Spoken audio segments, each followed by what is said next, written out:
नमस्कार. तुम्हा पुन्हा सर्वांचे हार्दिक स्वागत. आत्मविद्या ह्या आमच्या चर्चेत पुन्हा आम्ही चर्चा सुरू करणार आहे. आजची विशेष चर्चा म्हणजे परमात्मा आणि आत्मा या संबंधित जो काय आम्ही उलगडा केलेला आहे, जो काय बोध केलेला आहे, त्यामध्ये अचूक ह्या आत्म्या आणि परमात्म्यामध्ये काय अंतर आहे किंवा काय फरक आहे हे जाणून घेऊया. खरं पाहता तर आत्मा आणि परमात्मा काही नसून एकच ते तत्व आहे, परंतु केवळ कल्पना मात्रानेच त्याच्यात अंतर आलेलं आहे. आपलं केवळ स्वरूप म्हणजे ज्याला आपण खरं परमात्मा स्वरूप असं जे म्हटलेलं आहे ते परमात्मा स्वरूप केवळ ज्ञान असं म्हटले गेलं आहे. श्री समर्थ रामदास स्वामींनी दासबोधामध्ये ह्या ज्ञानाला केवळ ज्ञान असे म्हटलेलं आहे.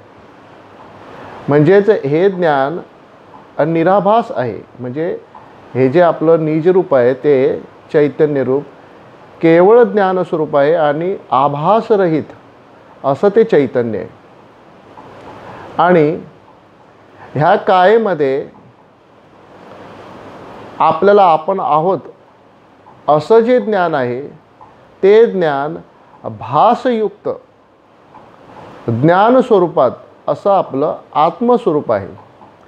म्हणजेच ह्या कायेमध्ये आपण आहोत असा जो आपल्याला भास होतो आहे तो भास होत असलेलं ते जे ज्ञान आहे ते ज्ञान म्हणजेच आपला आत्मा आहे.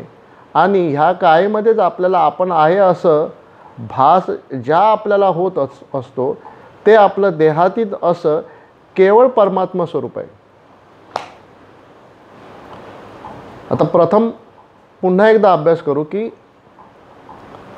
आपल्याला सर्वात आधी सर्व अगोदर आपल्यामध्येच आपल्याला आपण आहोत असा भास होतो आहे.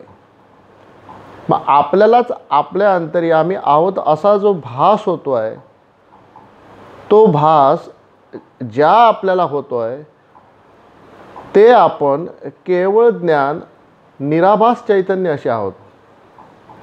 आणि आपल्याला म्हणजे आपण हे जे निराभास चैतन्य म्हणून जे केवळ ज्ञान स्वरूपात आहोत त्या आपल्याला जो ह्या कायेमध्ये भास होतो आहे तो भास म्हणजेच केवळ आत्मभास म्हटलेला आहे.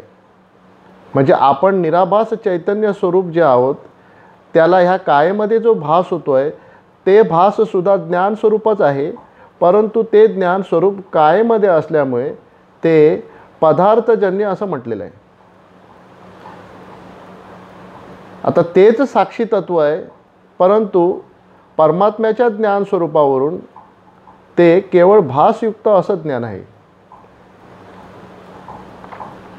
म्हणजे परमात्मा जे आपलं जे निज स्वरूप आहे ते आभासरहित ज्ञान स्वरूप आहे. आणि ह्या आपल्या आभासरहित निराभास चैतन्य स्वरूपाचं जे पहिलं प्रतिबिंब म्हणून ज्या या कायेमध्ये आपण आहोत असं जे काही आपल्याला भासतं आहे ते भासणेसुद्धा ज्ञान स्वरूपातच आहे, परंतु ते ज्ञान स्वरूप आत्मस्वरूपात आहे. ह्या पदार्थ काया म्हणजे हा पदार्थ म्हटला गेला आहे आणि ह्या पदार्थाच्या ठिकाणी असलेलं जे ज्ञान आहे त्याला पदार्थजन्य ज्ञान म्हणजेच त्याला आपण आत्मा असं म्हटलेलं आहे. श्री निसर्गदत्त महाराजांनी स्पष्ट केलं आहे की आपल्या कायेमध्ये हे जे काय ज्ञान आहे आपण आहोत असं जे ज्ञान होतं आहे ते ज्ञान म्हणजेच कळतेपण स्वरूपात आहे आणि तेच आपल्या अंतर्यामी साक्षीरूपी आहे. आणि हे जे कळतेपण आहे म्हणजेच आपल्याला आहोत असं जे ज्ञान होतं आहे म्हणजे ह्या कायेमध्ये जे आपल्याला आपण आहोत असं जे ज्ञान होतं आहे ते कळतेपण स्वरूपात आहे, जाणीव रूपात आहे, साक्षी रूपात आहे. आणि ते कायाधर्मी असल्यामुळे ते पदार्थजन्य आहे आणि फक्त ह्या कायेमध्ये आहे असं केवळ ज्ञान स्वरूपात आहे.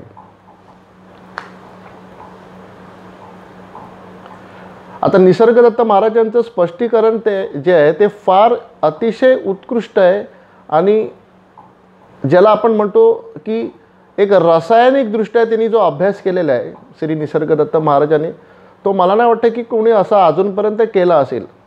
तसंच श्री समर्थ रामदासांनी दासबोधामध्ये स्पष्ट केलं आहे की जे केवळ ज्ञान म्हटलेलं आहे त्या केवळ ज्ञानाला स्वस्वरूप म्हटलेलं आहे आणि ते केवळ ज्ञान म्हणजे आपलं निज रूप आहे. आणि जे पदार्थजन्य म्हणजे जे पदार्थाला जे जाणणारं जे ज्ञान आहे ते ज्ञान पदार्थाला जाणतं आहे म्हणून ते सुद्धा पदार्थजन्यच असणार, हे सुद्धा समर्थांनी स्पष्ट केलेलं आहे. तसंच श्री निसर्गदत्त महाराजांनी सुद्धा सांगितलं आहे की ह्या कायेमध्ये जे ज्ञान आहे ते पदार्थजन्य आहे, म्हणूनच त्याला तिथे आपण आत्मा असं म्हटलेलं आहे. परंतु ह्या आत्मस्वरूपाला म्हणजे पदार्थ ज्ञानाला जाणणारं जे ज्ञान आहे ते पदार्थ ज्ञान नसून पदार्थ ज्ञानाला जाणणारं असं ज्ञान आहे आणि म्हणून ते केवळ ज्ञान असं म्हटलेलं आहे. निसर्गदत्त महाराजांनी अतिशय चांगलं उदाहरण दिलं. ते म्हणतात की जसं साखरेच्या अंतर्यामी गोडावा हा गुण असतो तसाच आपल्या अंतर्यामी आपण आहोत असा केवळ हा जाणीव गुण आहे. आणि हा जाणीव गुण म्हणजेच आपला आत्मगुण आहे. ज्या आत्मगुणामुळेच ज्या जाणीव गुणामुळेच आपल्याला आपण व्यक्तिरूपे अस्तित्वात आहोत असं ज्ञान होतं, अशी जाणीव होते. परंतु मूळ स्वरूपात ही केवळ जाणीव रूप आहे, केवळ पदार्थ ज्ञान स्वरूप आहे. पुढे श्री निसर्गदत्त महाराज म्हणतात की ह्या जाणीव रूपाचा जो एक जाणीव रूप जे आपल्या अंतर्यामी आहे ते नेमकं कुठे आहे. जसं साखरेच्या अंतर्यामी गोडावा हा गुण साखरेत असतो, पण कुठे आहे हा प्रश्न उद्भवत नाही. कारण जो गोडावा म्हटलं आहे साखरेच्या अंतर्यामी जो गोडावा म्हटलं आहे तो गुण रूपात असल्यामुळे तो गुण मूळचाच तो जो गोडावा हा गुण आहे तो मूळचाच निराकार असल्यामुळे तो त्या साखरेमध्ये असूनही तो दिसू शकत नाही. परंतु त्याच्यात तो हमखास आहे हे सर्वांनाच माहिती आहे. तसंच आपल्या अंतर्यामी आपण आहोत असं हे जे ज्ञान आहे, जो आत्मभास आहे, जो जाणीव गुण आहे, तो ह्या कायेमध्ये आपल्या ह्या काया रसाच्या अंतर्यामी महत्त्व अशा शुद्ध जाणीव गुण अशा महत्त्व रूपात आहे. श्री निसर्गदत्त महाराजांनी हे एवढं स्पष्ट केलेलं आहे की नेमका ह्याची एक्झॅक्ट पोझिशन ह्या कायेमध्ये कुठे आहे, तर आत्मा नेमका ह्या कायेमध्ये कुठे आहे, तर ते फार अतिशय त्यांनी रासायनिक पद्धतीने मांडलेलं आहे निसर्गदत्त महाराजांनी की कायेमध्ये जसा साखरेमध्ये गोडावा हा गुण साखरेमध्येच असतो, परंतु तो निराकार स्वरूपाचा असल्यामुळे तो दिसू शकत नाही, फक्त त्याचा अनुभव होतो.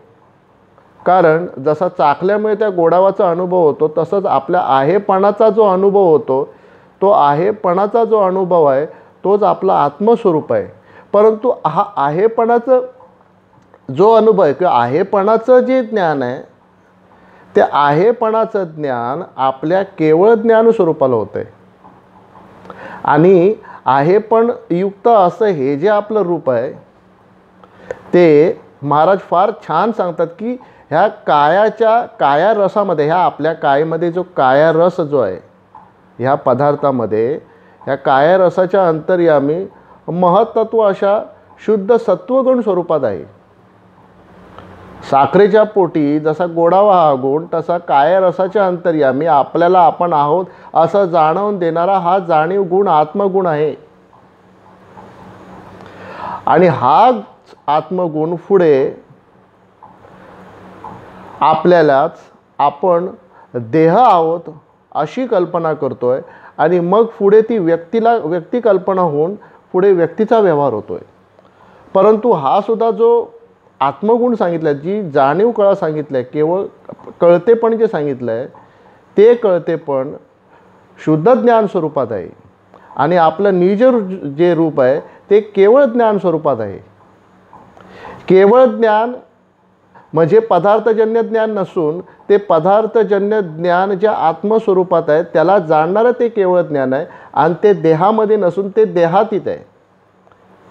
आणि शुद्ध ज्ञान जे जाणीव गुण आत्मस्वरूपात आहे, आहेपणात आहे, ते ह्या कायेमध्ये आहे, त्या काया पदार्थामध्ये. हा एवढासा जो बारीकचा फरक आहे तो जर का एकदा लक्षात आला, ह्याचा व्यवस्थित आत्मचिंतन झालं, आत्मसंशोधन झालं की रासायनिकदृष्ट्या आपल्याला हा आत्मसाक्षात्कार होतो. आणि म्हणून मी श्री निसर्गदत्त महाराजांना फार उच्च कोटीचे असे साधू, उच्च संशोधक असे म्हणतो. आत्मसाक्षात्काराचे खरे सायंटिस्ट, सायंटिफिकली त्यांनी हा आपल्या कायमध्ये हा आत्मा कसल्या स्वरूपात आहे हे त्यांनी अगदी स्पष्ट केलेलं आहे. तसंच श्री समर्थ रामदासांनीही आपल्या दासबोधामध्ये स्पष्टीकरण केलेलं आहे. पुन्हा एकदा सांगतो की आपल्याला सर्वात आधी आपण आहोत असा भास होतोय. सर्वात आपल्या अंतर्यामी आपल्याला आपण आहो असं कळतंय, आपण आहोत. मग हे आहोत हे केवळ आहोत म्हणजे ते केवळ आत्मस्वरूप असं जाणीव गुण आहे. आणि हे आहे पण ज्या आपल्याला जाणवतं म्हणजे आपल्याला आपण आहो असा जो भास ज्या आपल्याला होतोय ते केवळ ज्ञान म्हणजे आपलं परमात्मा स्वरूप आहे. आणि ह्या आपल्या केवळ ज्ञान परमात्मा स्वरूपाला होत असलेला जो भास आहे जो केवळ ज्ञान स्वरूपात आहे तो ह्या कायमध्ये म्हणजे पदार्थ ज्ञानाचा जो साक्षी आहे ते आपलं केवळ ज्ञान परमात्मा स्वरूप आहे. आणि ते परमात्मा स्वरूप आपलं मूळतः निराभास आहे. ह्याचं मूळ मुख्य लक्षण असं आहे की जे परमात्मा स्वरूप आहे ते जे ज्ञान जे आहे ते निराभास आभासरहित असं आहे. म्हणूनच ह्या निराभास असलेल्या आपल्या केवळ चैतन्याला, केवळ निजरूपाला आहोत असा भास उत्पन्न होतोय. म्हणजे हा आहोत असा भास त्या निजरूपामध्ये उत्पन्न होतोय.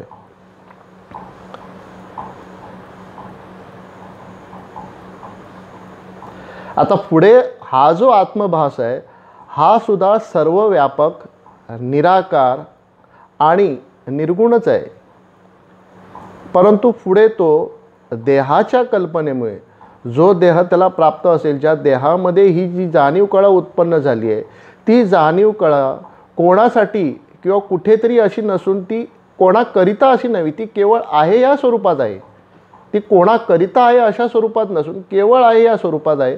परंतु पुढे तिथे देहाचं दर्शन झाल्यावर त्या आहेपणाने म्हणजे त्याच पदार्थजन्य असलेल्या त्या पदार्थ ज्ञानाने आपल्याला तो देह आपण आहोत असा संभ्रम, अशी कल्पना केली आणि त्याच्यापासूनच जी उत्पत्ती झाली ती म्हणजे मनाची आणि पुढे मग ती व्यक्तीची.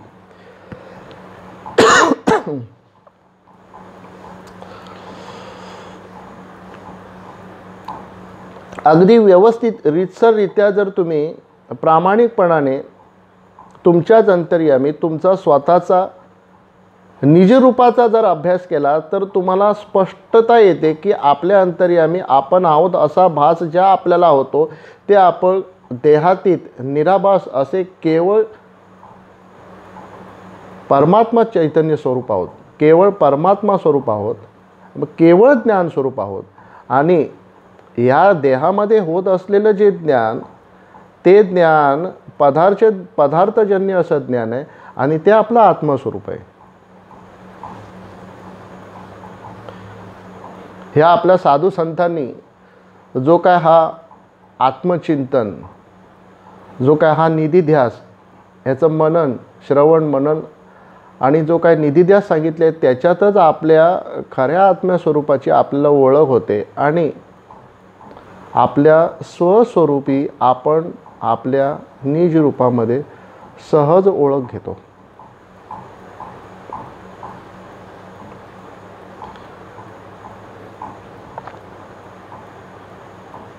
अंतर्दृष्टी जी म्हटली आहे, अंतरचक्षु जे म्हटले ते आपल्या ह्या आत्मस्वरूपाला म्हटलेले आहेत. ज्याला आपण दिव्य चक्षु म्हणतो, म्हणजे ज्या चक्षुषून ह्या जगाचं ज्ञान होतं ते दिव्य चक्षु म्हणजे आपल्या अंतर्यामी हे आत्मस्वरूपात, साक्षी स्वरूपात, पदार्थजन्य रूपात आत्मरूपी जाणीव गुण आत्मगुण आहे.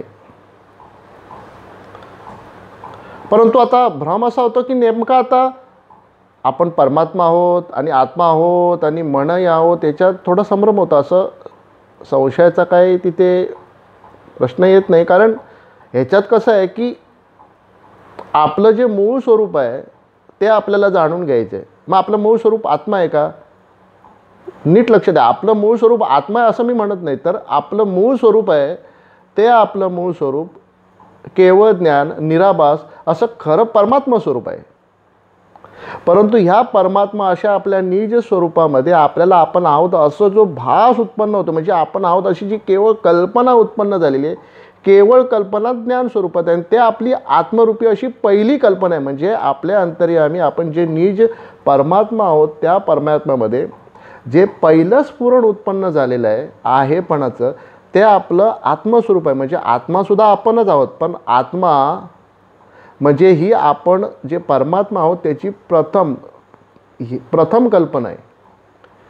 प्रथम कल्पना. आणि ह्या प्रथम कल्पनेवरनं जी द्वितीय कल्पना झाली आहे ती म्हणजे मी या देहामध्ये अमुक स्त्री वा पुरुष, म्हणजेच मनरूपी कल्पना, अथवा त्याला आपण सूक्ष्मदेह असे म्हणतो.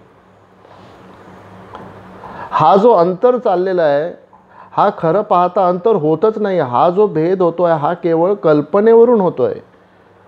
जो निर्गुण निराकार परमात्मा आहे, म्हणजेच जे आपण खरे निराकार निर्गुण जे आपलं खरं निज परमात्मा स्वरूप आहे ते निराभास रूप आहे. लक्ष द्या, निराभास, आभास रहित. मग आभास रहित असल्यामुळे तेच एक नित्य आणि सत्य आहे. ते कधीही संपत नाही. ते पूर्णतः निर्विकार आहे, अनंत अपार असं आहे. आणि ह्या कायेमध्येच जे आपलं ज्ञान आहे ते सुद्धा निराकार आणि अनंत अपार आहे. परंतु जोपर्यंत देहाची ओळख घेतली नाही तोपर्यंत निराकार आणि अनंत आणि व्यापक आहे. एकदा का त्या ज्ञानाने देहाची ओळख घेतली का मग ते ज्ञान देहाच्या सीमित कर्मावरून आपल्याला देहाची कर्मे जोडतो आणि ह्या जीव जगात आपण व्यक्तिरूपे वावरतो. म्हणजेच आपण जे परमात्मा आहोत त्या परमात्म्यापासून जी उत्पन्न झालेली जी पहिली कल्पना, श्री समर्थ रामदास म्हणतात की जे परमात्मा आपलं जे स्वरूप आहे, परमात्मा स्वरूपामध्ये केवळ आहे पण असे जे स्फुरलं आहे त्या आहे स्फुरणाला आत्मस्वरूप म्हटलं आहे. आणि ते पहिली प्रथम कल्पना आहे. ती प्रथम कल्पना नंतर देहाच्या ओळखीने आपल्याला व्यक्तिरूपे घेते. मग ह्याच्यात फरक आहे. आता खरं पाहता आपण देह आहोत ही सुद्धा कल्पना आहे आणि आपण आहोत ही सुद्धा कल्पना आहे. आणि केवळ आपण जे निराभास म्हणून ज्या निराभासामध्ये आपण आहोत असा भ्रमसुद्धा नाही आहे. म्हणजे ज्या निज रूपामध्ये आपल्याला आपण आहोत अथवा नाही असा जो भ्रम नाही, असा भासत नाही. ते निराभास असं जे रूप आहे ते केवळ रूप आहे, ते केवळ ज्ञान स्वरूप आहे, पूर्ण चितघन चैतन्य स्वरूप आहे. आणि ते आपलं खरं रूप आहे आणि त्यालाच खरं निजधाम असं म्हटलेलं आहे.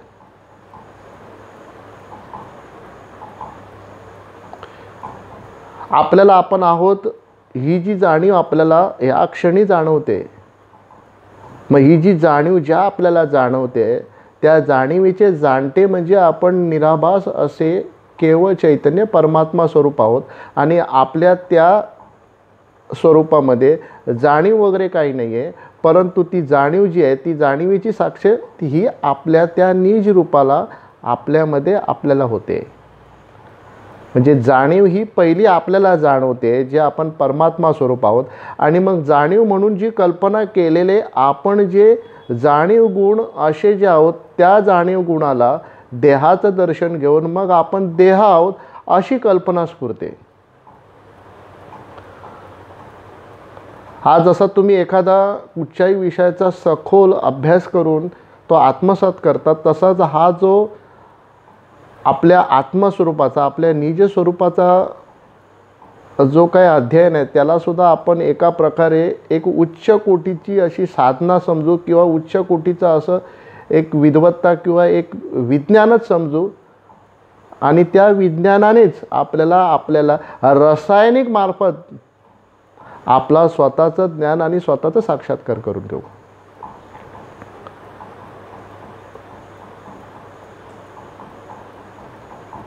एक रासायनिक साक्षात्कार आहेत ज्यामध्ये पूर्णता तज्ज्ञ असे आपले श्री समर्थ रामदास, त्याचप्रमाणे आजच्या काळातले आपले जे काही निसर्गदत्त महाराज आहेत त्यांनी पूर्ण स्पष्ट केलेलं आहे की काया पदार्थामध्ये असलेलं जे ज्ञान आहे ते काया पदार्थाच्या काया रसामध्ये महत्त्व अशा निराकार आहे पण जाणीव स्वरूपात असते. आणि हे स्वतःमध्ये आपण स्वतः चेक करू शकतो, त्याचा आपण आतमध्ये अभ्यास करू शकतो, बघू शकतो. ही स्वतःची जी काय ओळख आहे ती स्वतःमध्ये स्वतः आपण सहज बघू शकतो, पारखू शकतो. अगोदर तुम्ही पारखा, त्याचं चिंतन करा, त्याचा निधिध्यास करा आणि मग स्वतःच्या ओळखीला सहज तुम्ही प्राप्त होता. पुन्हा एकदा सांगतो की आपलं जे निज स्वरूप जे परमात्मा रूप आहे ते परमात्मा रूप आभासरहित म्हणजेच निराभास रूप आहे. म्हणूनच त्या निराभास रूपाला एक केवळ ज्ञान म्हटलेलं आहे. आणि त्या केवळ ज्ञानाचं जे प्रतिबिंब आहे ते आहे पण रूपात आहे, शुद्ध स्फुरण रूपात आहे. आणि ते प्रतिबिंब ह्या आपल्या कायेमध्ये उत्पन्न झालं आहे आणि ते सुद्धा शुद्ध महत्त्व अशा स्वरूपात आहे, ते सुद्धा निराकार आहे. जसं सूर्य आहे, त्या सूर्याचं जे प्रतिबिंब एखाद्या नदीमध्ये पडते, मग सूर्याचं पडलेलं जे प्रतिबिंब आहे ते प्रतिबिंब म्हणजे सूर्य नसून ते सूर्यासारखंच आहे, परंतु ते केवळ सूर्याचं प्रतिबिंब आहे. आणि त्या प्रतिबिंबामध्ये जे पुढे जे काही पाणी वगैरे जेथले तिथे जो प्रकाश पडतो त्या प्रतिबिंबाचा प्रकाश पडतो आहे. परंतु मूळ स्वरूपात इथे सूर्य वेगळा आहे, सूर्याचं जे त्या नदीमध्ये पडलेलं प्रतिबिंब वेगळं आहे आणि त्या पडलेल्या प्रतिबिंबामध्ये प्रकाशित होणारे जे काय पाणी आहे ते सुद्धा वेगळं आहे. मग इथे तसाच बरं, आता इथे जो सूर्य आहे तो त्या प्रतिबिंबात उतरले नाही किंवा त्या तलावात उतरला नाही किंवा त्या नदीत उतरला नाही, सूर्य तिथे अलग वेगळा आहे. तसाच आपलं निज स्वरूप आहे ते अलग वेगळं आहे, ते ह्या कायमध्ये नाही. जसं सूर्याचं प्रतिबिंब ह्या नदीमध्ये, पण त्या प्रतिबिंबामध्ये तो सूर्य नाही आहे आणि त्या नदीमध्ये सुद्धा नाही, तो अलिप्त आहे. तसंच आपलं जे निजरूप जे आहे, जे केवळ ज्ञान स्वरूप आहे ते अलिप्त आहे, ते वेगळं आहे. ते ह्या दृष्टीपासून, ह्या जगदृष्टीपासून वेगळं आहे, ते इकडे नाही, ह्या जगदृष्ट्यामध्ये नाही, इवन ह्या आपल्या जाणीव रूपातही नाही. परंतु ही जाणीव रूप ही त्याची पहिली कल्पना आहे. मग हे जे जग जे प्रकाशत आहे म्हणजे हे आपल्या ही जी जगाची जी काही ख्याती आहे, हे जग जे ज्या ज्ञानाने जाणलं जातं ते ज्ञान म्हणजे आपला आत्मा आहे. ते परमात्म्याच्या केवळ ज्ञानाने ते जाणलं जाऊ शकत नाही. जसं सूर्याचं जे प्रतिबिंब आहे त्या प्रतिबिंबाच्या त्या प्रकाशाने त्या नदीचं ज्ञान होतं आहे, त्या आतमध्ये असलेलं सगळं प्रकाशत आहे. तसंच आपल्या अंतर्यामी आपल्या पदार्थजन्य असं जे आत्मस्वरूप आहे त्यांनी ह्या सर्व आपल्याला मनाचं किंवा आपल्या अहंकाराचं, जगाचं, सर्वचं जे काही ज्ञान होतं आहे ते आपल्या ह्या आत्मस्वरूपाला होतं आहे, आपल्या केवळ स्वरूपाला होत नाही. केवळ स्वरूपाला केवळ ज्ञान जे होतं आहे ते फक्त त्याच्या भासयुक्त म्हणजे आत्मस्वरूपाचं ज्ञान होतं आहे. हा इथपर्यंत जर तुम्ही व्यवस्थित अगदी स्पष्ट लक्ष देऊन मनन चिंतन केलं तर तुम्हाला ते अगदी स्पष्टपणे तुमचं स्वतःचं निज रूप तसंच प्रतिबिंबत आत्मस्वरूप सहज ओळखता येते.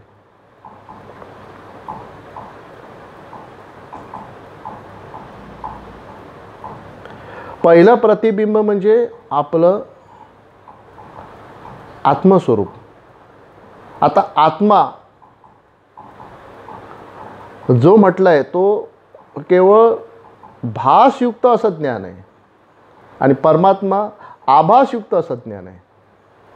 आभासरहित ज्ञान परमात्मा, भासयुक्त केवळ ज्ञान म्हणजे आत्मा.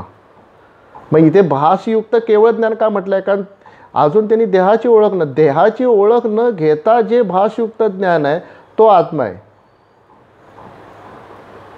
आणि आभास ज्ञानाची ओळख न घेता म्हणजे आहेपण आहे असा भास न घेता जे आहेपणाला जाणणारं जे ज्ञान आहे ते निराभास असं केवळ परमात्मा ज्ञान आहे.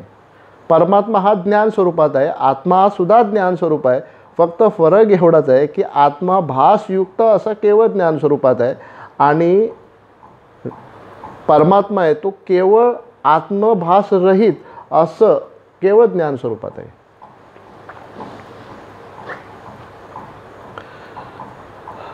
आत्मा हे पहिलं प्रतिबिंब आहे, म्हणजे आत्मस्वरूप. ह्या कायमध्ये ज्याला आत्मा म्हटलं आहे त्याला ते पहिलं प्रतिबिंब आहे परमात्म्याचं. आणि प्रत्येक देहामध्ये जे आपण म्हणतो देहाची ओळख घेऊन जी कल्पना झाली आहे ती दुसरी कल्पना, त्याला म्हणतात जीव कळा. देहामध्ये पहिली जी कळा आहे ती जाणीव कळा, म्हणजे परमात्म्याचं पहिलं प्रतिबिंब. दुसरं जे प्रतिबिंब आहे त्याला आपण जीव कळा म्हणतो. ते देहाच्या ओळखीने होते आणि ओळख झाल्यानंतर ते स्फुरण जे होतं आहे ते स्फुरण आपल्या अंतःकरणात होतं आहे. म्हणजे जाणीव कळाचं जे प्रतिबिंब आहे ते जाणीव कळाचं जे प्रतिबिंब ते आपल्या अंतःकरणात जीव कळा ह्या स्वरूपात होत असतं. लक्ष द्या, परमात्माचं जे प्रतिबिंब आहे ते ह्या कायेमध्ये काया रसामध्ये जाणीव कळा ह्या केवळ निराकार रूपात होत असतं. आणि त्या जाणीव कळाचं जे प्रतिबिंब आहे त्या आपल्या देहामध्ये अंतःकरणात जीव कळा ह्या प्रतिबिंबात स्वरूपात, म्हणजे ज्याला चिदाभास असं म्हटलेलं आहे, जीव कळा अशा पद्धतीने उगम होतं त्याचं. म्हणजे परमात्म्यापासून पहिली आत्मकळा उत्पन्न झाली आणि त्या आत्मकळेपासून अंतःकरणात जीव कळा, म्हणजे स्वतः ज्ञान ह्या कायेमध्ये असलेलं जे ज्ञान आहे ते आपल्यापासून वेगळं झालं. परमात्मा ह्या कायेमध्ये आपल्यापासून कल्पनेने वेगळा झाला आणि ह्या कायेमध्ये असलेलं ज्ञान स्वतःपासून ह्या अंतःकरणात स्फुरण पावलेली जी जीव कळा आहे त्यामार्फत तो वेगळा झाला. तिथे तो वेगळा झाला. तो वेगळा पण जो उत्पन्न झाला तो जीवकळेमध्ये उत्पन्न झाला आहे, पण तो कोणाचा वेगळेपण आहे? कल्पित वेगळेपण त्या आत्मस्वरूपाचं आहे. आणि आत्मस्वरूप हे कल्पित वेगळेपण परमात्म्याचं आहे. अतिशय डोकंफोडीचा विषय आहे. तुम्ही जर थोडंसुद्धा जर हे झालं तर ते सगळं झिरो, एकदम पूर्ण लक्ष देऊन ऐका.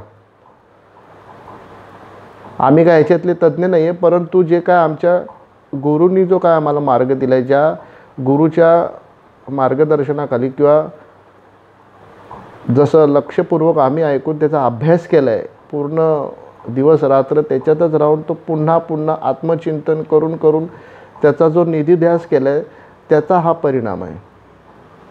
ह्याच्यात तुम्ही स्वतः चेक करा. ह्याच्यात फसवण्याचा काय तिथे नाही. आणि हे नुसते गप्पा गोष्टी नाही आहेत, ह्या उच्चतराच्या गप्पा गोष्टी आहेत. ह्या पूर्वी होत होत्या, आता हे सगळं कोणालाच माहीत नाही. आता फक्त आपल्याला एवढं माहिती आहे की कसं जगावं आणि काय करावं आणि कसं पोट भरावं, ह्याच्या पलीकडे लोकांना काहीही पडलं नाही. परंतु आपलं जी खरी संस्कृती आहे की आपल्या आत्मस्वरूपाला ओळखणे, जी सनातन धर्माची आपली जी पद्धती आहे ती लोक विसरलेले आहेत. आपलं नित्य नियम, भजन, पूजन, कीर्तन, आत्मचिंतन हे सर्वात महत्त्वाचं आहे. सर्वात मेन म्हणजे आपल्या मूळ स्वरूपाला जाणणं, आपल्या मूळ देवाला ओळखणं. श्री समर्थ रामदास म्हणतात, आपल्या मूळ देवाला जाणणेच म्हणजेच खरी भक्ती, खरीच ईश्वर कृपा. पुन्हा एकदा, परमात्म्याची जी पहिली जी कल्पना आहे ह्या ती देहामध्ये जाणीव आत्मस्वरूपात आहे. आणि ह्या आत्मस्वरूपापासून दुसरी जी कल्पित कल्पना आहे ती अंतःकरणात जीव कल्पना ह्या स्वरूपात आहे. आणि पुढे ती जीव कल्पना आपल्याला देहाच्या ओळखीने सूक्ष्म देह अशी मन कल्पना होते. आणि पुढे तीच मन कल्पना देहाला दिलेल्या नावाने व्यक्तिकल्पना अशी होते. आत्मकल्पना, जीवकल्पना, सूक्ष्मरूपी मन देह कल्पना आणि मग व्यक्तिकल्पना.